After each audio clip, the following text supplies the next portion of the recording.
Hi అండి, ఈరోజు మార్నింగే నా క్లీనింగ్ వర్క్స్ మొత్తం అయిపోయినాయి.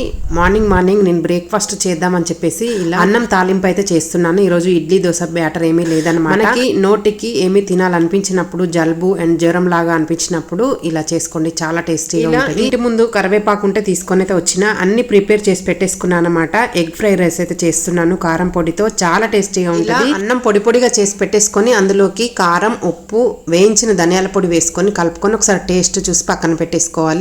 ఇప్పుడు స్టవ్ ఆన్ చేసుకొని బాండీ పెట్టుకొని అందులోకి ఆయిల్ వేసుకున్న తర్వాత ఆవాలు, జీలకర్ర, పచ్చిమిర్చి, ఆనియన్ ముక్కలు వేసుకొని వేయించుకోవాలి. ఆ తర్వాత వెల్లుల్లిపాయ పేస్ట్, కరివేపాకును కూడా వేసుకొని కొంచెం ఫ్రై అయిన తర్వాత అందులోకి టమాటా ముక్కలను కూడా వేసుకొని వేయించుకోవాలి. ఫ్రై అయిన తర్వాత అందులోకి ఎగ్స్ కొట్టి పోసుకొని కొంచెం మిరియాల పొడి వేసుకొని బాగా కలుపుకున్న తర్వాత ఈ అన్నాన్ని కూడా వేసుకొని ఫ్రై చేసుకుంటే సరిపోతుంది. ఎగ్ ఫ్రై రైస్ రెడీ అయిపోతుంది. ఇంట్లోనే హోమ్ మేడ్ పన్నీర్ చేసిన నెక్స్ట్ వీడియోలో వస్తుంది. వెయిట్ చేయండి ఫ్రెండ్స్. ఓకేనా? వీడియో నచ్చితే లైక్ చేయండి.